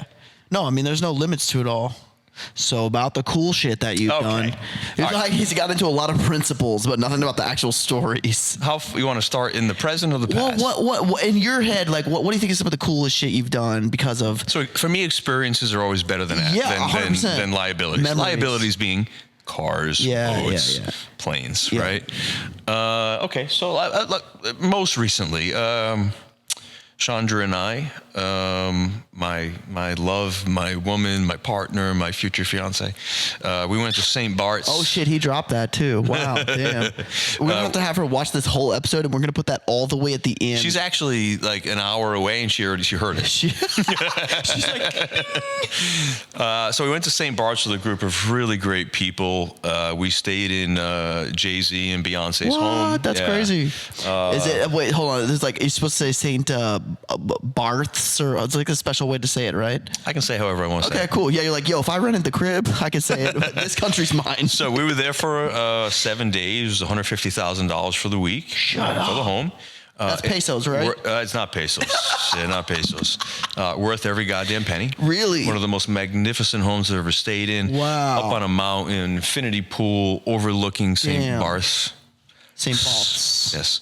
Magnificent home. 6 couples stayed, myself and 5 others. So you split it up. It's like 25K a piece. Sure. Wonderful vacation. And listen, and so there's like 3 or 4. St. Bart's is very small, by the way. Yeah, it's not a big place. Very small. And there's fucking beach club. And so we split it up. We went to every single one. Yeah. And we The had the airport most is terrifying. extraordinary experience. And what you probably can't tell about me is I don't mind attention. And so we went to Nikki Beach. Now, Nikki That's Beach. one of the ones. Listen, it is actually the only one. Right. I've been to every exciting club in not every, but a lot of the exciting clubs in the U.S. Miami, LA, Right. Texas, wherever, San Fran, you walk into Nikki Beach, and I mean, the second you walk in, it is like a B12 injection in your ass. It is No way. the excitement and the it's Crazy. It's palatable, right? As soon as you walk in, and so I don't know how they do it, but as soon as you walk in, you're going, Ambiance. right? And so they do this thing. They do a train. That sounds wrong. They do it like a bunch of Training. people, running around the club. And of Right. course, they pick like one or two people, and surprise, surprise. So they grab me, and they bring me back in the room, and they put me in a costume, and I got the hat, and I look like one of the Village Oh, People that's when you had guys. a little sailor hat on. Yeah, I look like I was in the Village People, and that's okay. And they're pouring champagne down my throat. And look, the point. Damn. Here's the thing, right? I believe everyone should unwind sometimes. Yeah. Like this sentiment out there on social media that keep your head down 18 hours a day, get up at 5 a.m., take an ice bath, Yeah. don't drink, don't do this, don't have fun. Fuck you. That's like part of it. That is not life. Yeah. You need to celebrate victories. You Yep. need to have a little bit of fun. You need to be able to control yourself, of Right. course. But sometimes Yep. getting outside of yourself and Yep. losing control a little Yep. bit and making some strategic bad decisions I like how you is phrased that. healthy for the soul. Strategically bad decision. Absolutely. Listen, I will do anything twice. Yeah. Twice. Because you know Okay. what? First time, maybe I was wrong. I'm going to give it another shot. Second try. Listen, I have made a lot of strategically bad decisions. Sure. Guess how many I have regretted? Probably 0. 0. There you go. Have some fucking fun in life. Okay. Okay? You can have fun. You can fuck up. You can get drunk. You can do what you do. Yeah. And guess what? You can still be a massive success. Well, this is, I feel like a lot of the reason why people want to become successful is to do some of those cool, fun, experiential things. Absolutely. Listen, and don't mistake the message here, right? It doesn't mean go out Yeah. 5 nights a week Yeah. and get drunk. It doesn't mean go out and buy a table at 11 in Miami for Yeah, $25,000 fuck that if shit. you have $26,000 That's in the right. bank. You know what's But- better is the friend that does that, and he lets you at the table. Okay. That's the guy. That's the way to do it. Kylie Jenner Shut up, and her Did you husband, stole her? Her husband, Travis Scott, dude. Travis Scott. You're welcome. This is like some hipster dictionary right now. So Chandra and I go to 11. We're at Komodo first. We have dinner. It's like midnight. And Delicious. We go to Komodo. Komodo, by the way, is the best in the Hey, world. In the world. Remember who told you about that restaurant? I think it was him. No, that's not true. It Because was I you. told Yes, it you years was you. ago before he was around. Can I finish my story? You could. Okay. So we go to 11. I pay $25K for the table, just for the table. By the way, I remember you texting me about this. You're like, can 100%. you believe that these people are scamming me $25,000? $25K for a table. Then I Yeah. sit down, and it's the best seat in the house. Yeah. But there are tables to my left and tables to my right. And what they allow people to do is you can have 8 people pay for a table, but the table's set for 2. So it's a little crowded. Whoa. And so Chandra's getting bumped, I'm getting bumped. So they come over, they say, Mr. Fay, we apologize. They put up the ropes, they separate us, very nice. So we're waiting for the main DJ to come on. And in Miami, he comes on at, 3:30. Which is crazy. It's crazy, but that's Miami. People are so awake Doesn't get then. you eat dinner at Komodo at midnight. That's nuts. So it's about to come on. The GM comes over, I know very well, and says, "Hey D, Travis is here," and I go, "Cool." You're like, Travis, who? Yeah, I don't know. And he goes, listen, he really likes where you're sitting. Would you mind moving over? And I go, yeah, I'm not moving over. And then I got guys to the left and the right of me like, oh my God, that's, you need to move over. And I go, I paid for this fucking table. My guy can sit behind me, he can sit to the right of me, but I'm not gonna move. Sick. Right? And so then I think a couple days later, TMZ shows like him standing right here, and I'm sitting at this table like this, and they're like, some guy like rejected, wouldn't give up his table. 100%. No way. Yeah, for sure. Dude, you should have flipped it. What does that mean? I'm surprised that wasn't you. Dude, they're like, yeah, you paid, what'd you pay, 11 or 25? 25,000. You should have sold it to him for like 50. He'd have paid it. No, he probably doesn't pay for anything. The club owner probably pays it. There are times to make money, and there are times to take a stand because you can't give up your respect. Yeah. It's a dirty process that becomes something that is repeated over and over. Yeah. But my question is, if the club owner would have like gave you $15K to move, I over, wouldn't have got up for 100,000. Really? Wow. As I said, there are some things more important than money. Interesting. And when you start minimizing or accepting less than who you are for anybody, it becomes a pattern. See? This is why you're you. I have no choice but to be. Like, yes. through thick or thin, good or bad. All right, so this is way too much fun. We're gonna be here till like 4 o'clock in the morning. I got nowhere to go. I live here. He's like, I'm here. I'm on house arrest. Talked about your biggest failure. What's that? Talk about your biggest failure. My biggest failure? Or your biggest loss, whichever one you'd like to reference. No, dude. Everyone. You got to pee? Good, I got to. Dude, it's whenever I watched this video on Andrew Tate talking about Nike and how they structure their LLC and their entity and stuff, and how they basically pay zero taxes. It's a good way to segue into what are your thoughts on that particular human being in general. Andrew Tate's kind of a hot button. I'll give you my opinion. Okay. I think there's been certain instances where he says things that are kind of like, that's probably a little much, a little bit of a reach. But I also think that he's very intelligent in how he gets attention and how he's grown through social media. And I think some things that he says, or a lot of things that he says, is not wrong. It just might bother people that he says it that way, but technically he's not wrong in what he's saying. And, I don't dislike him. I can see why people do, but for the most part, I think he's actually pretty smart. Yeah, I don't disagree. Listen, I think let's start with the fact that this cancel culture is terrible. It's disgusting. And so I have a right, as poisonous or disgusting or as wrong as you may think my opinion is, I have a fundamental right to express it. And you don't have the right to tell me that I can't. You have the right to tell me that you think I'm a piece of shit. And you have the right to tell me that you feel a certain way. But you don't get to stop me from speaking. That is what supposedly this country was built on. Andrew Tate is an intelligent, articulate character who, for the purposes of exposure, glorifies his position. But let's not mistake the fact that Andrew Tate's position is valid, it is intelligent, and I actually agree with a lot of the things that he's saying. There seems to me to be a strategic and purposeful intent to weaken the 20 to 35-year-old male generation. To make them weak, because they're the next position of power, right?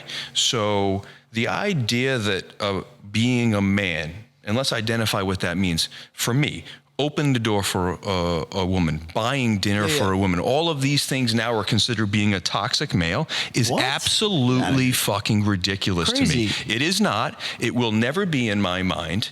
And being a protector, those things for me, and I believe for you in the generation after me or before all of us to come, it should remain that way. And what he was saying, he pushed it a little bit too far in the way that he said it, but his message was clear and concise. It was empowerment of young men.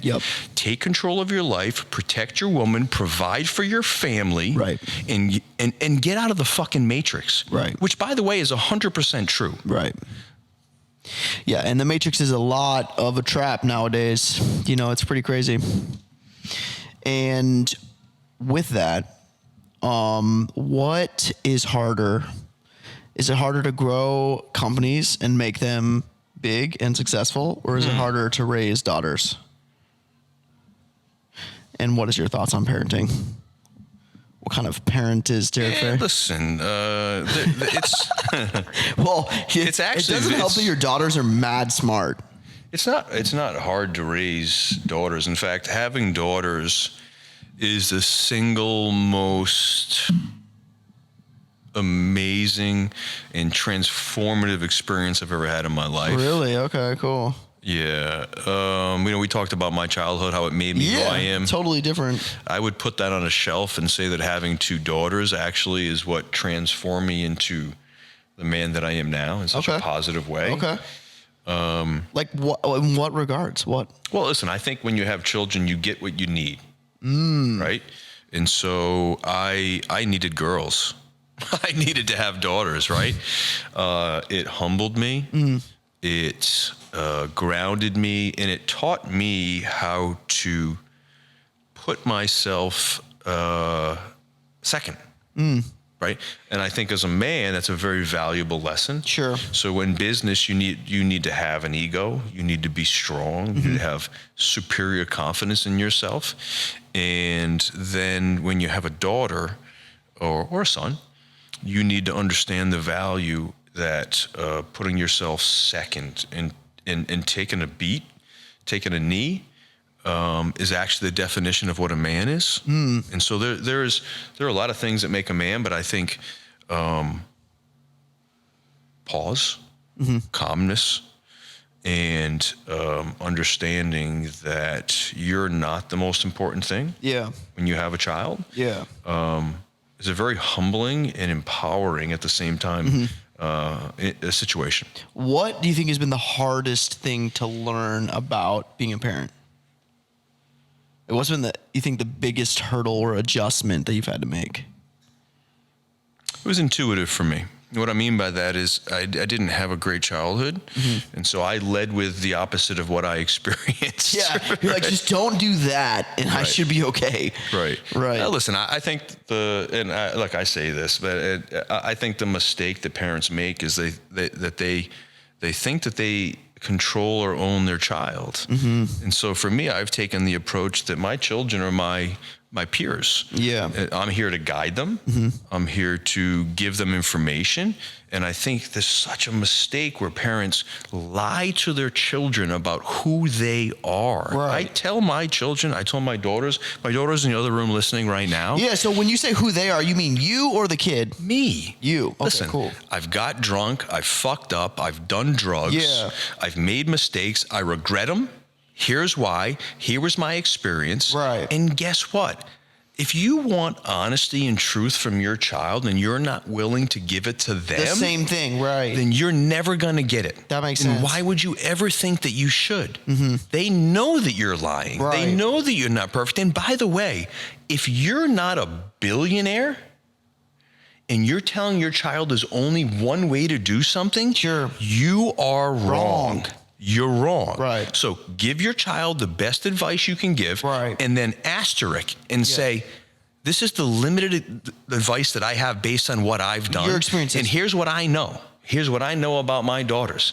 They are going to be better than me. Yeah. And that's what you should want, right? Yeah. And so they're like my children, even from a young age, every time I had a lesson or a conversation, I got down on one knee because I wanted to talk eye to eye to my children. Sick. I don't own my children. Right. They are not my goddamn asset. They are human beings that need guidance and not dominance. And that is the problem with most parenting. Damn. You don't know everything. I encourage my children to challenge me respectfully. Right. Because what I want to teach and what I want to raise is goddamn lionesses that are willing to challenge everything. And that's it. Yeah. My wife is going to love this segment right here. I swear to God. She's like, yeah, he's getting it. Yeah. But yeah, it's true. I mean, I think, man, first of all, your daughters are very sharp. I've had conversations with both of them, but I think what is really cool is how you look at them as peers. 100%. But I also think, giving them the opportunity to come up with their own ideas and their own thoughts, that they're able to challenge what society may say or what even you may say. That's right. And I think, I've seen this thing around social media that really had an impact on me as far as parenting and, having children and stuff, is like, at some point, your kids are going to get old enough and they're going to get smart enough to realize who the fuck you are and what you've done as an adult and as a human and as a man. Worse. They're going to understand that you're full of shit. Exactly. And then everything you've said, every lesson you've tried to give is now in question. Right. And but that is such a defeating thing. And it's like, man, you better be proud of who you are and what you've done. That's right. Because at some point they're going to fucking understand. If you're not honest, when they come of age, you are fucking Santa Claus. Yeah. You're fake. And that dude's a scam. You never existed. Right. You're a scam. Right. And that dude cannot fit down chimneys. I don't care what you say about it. You just wasted it. Be honest with your children. Right. Because listen, here's what I hope and I feel like I believe. Yeah. When my 16-year-old daughter gets in a situation, as we all do, and she gets shit-faced, she's not going to be afraid to call me to come pick her up. That's right. Because I'm going to criticize her. I am going to applaud the fact that she did it. And I'm not going to lie. It's not complicated stuff, man. Yeah, your oldest, she's a G, man. I think she could beat me up. Sophia messed you up. Yeah. Sophia will jack me up for sure. Listen, my daughters are polar opposite. I got zero chance. Listen, you have zero chance. Yeah. Sophia is me 18 to 30. Yeah. Okay. And Isabella is me 30 to 45. Interesting. It's so crazy, right? I think it's like your kids are mirrors. And they both have the other qualities of the other, but the two of them lead with different, right? Wow. So Sophia leads with what I was at 18 to 25, man. Yep. I know everything. I'm gonna make it happen. Don't you worry about it. Sophia. Yeah. Don't you worry about it. I have a project. It's a final. It's worth 99% of my grade. You have 6 months to do it. I'll wait till the day before, and guess what? I'm gonna kill it. And she kills it. I'm gonna kill it. She gets an ace, right? And so it's. But the other one's a planner. Isabella plans. Yeah, I mean, listen, it may be like where they were in the trajectory of my life growing up, right? Yeah. But they're both incredibly impressive in their own way. They're both beautiful individuals.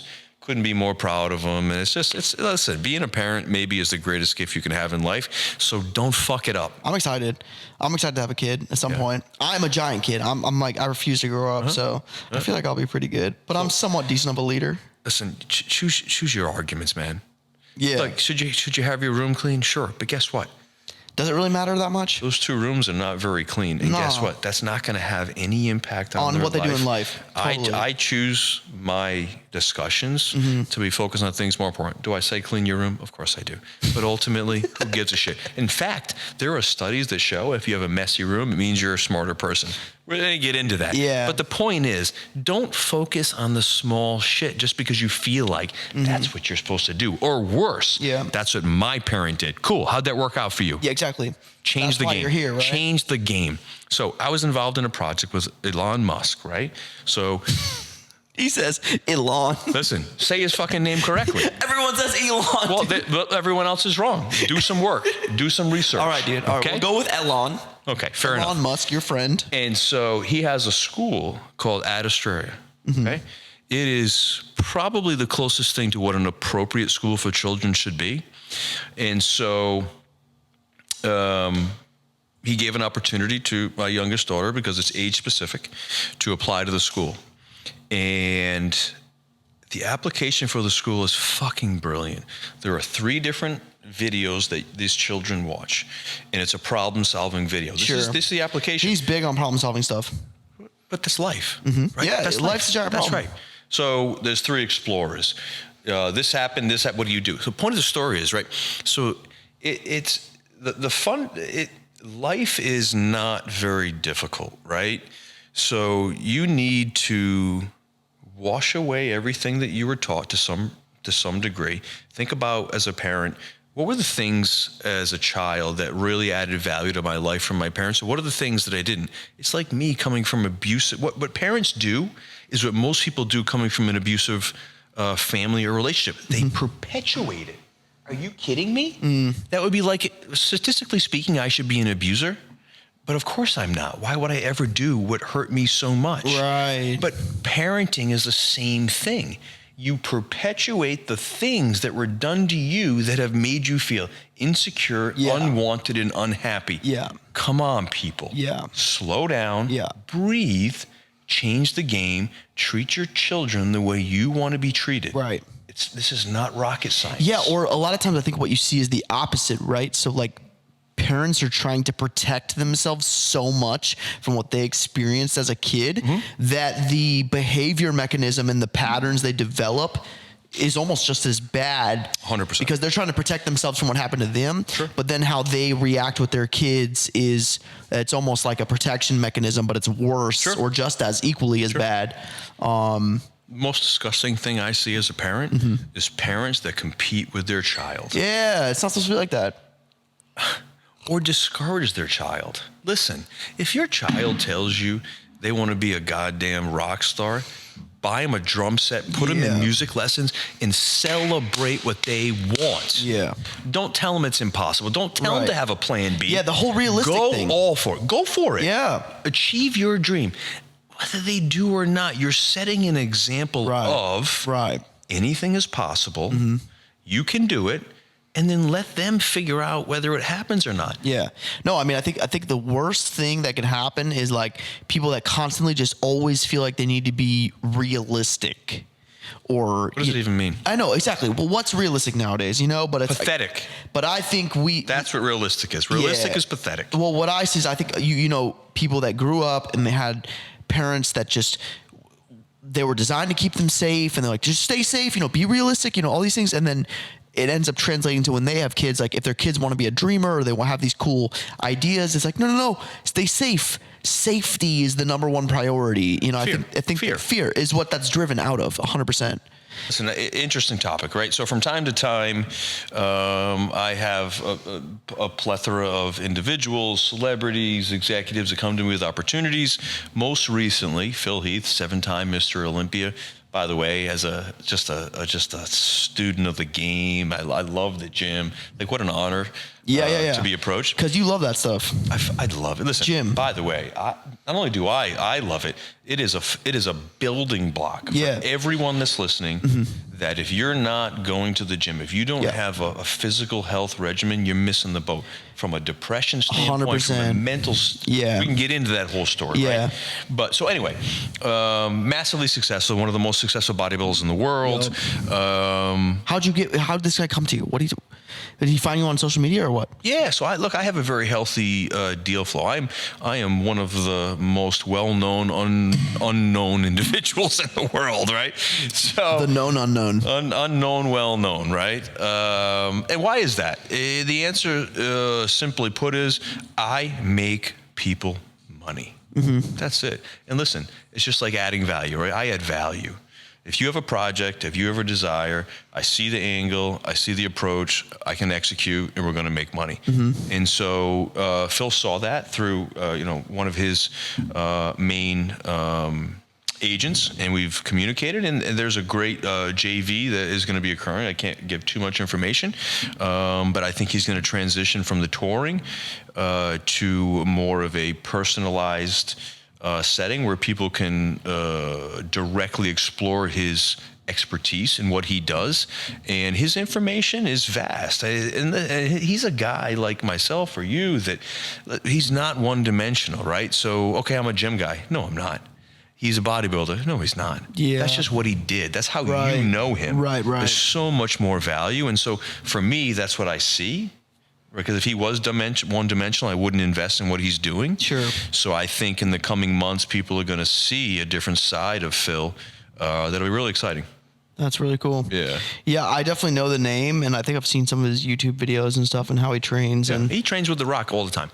I'm with you. I think I've gotten to this more recently of like, I find my foundation and my mental health and like my business production and those kind of things all kind of align when the building block is my physical health, my physical fitness. Sure.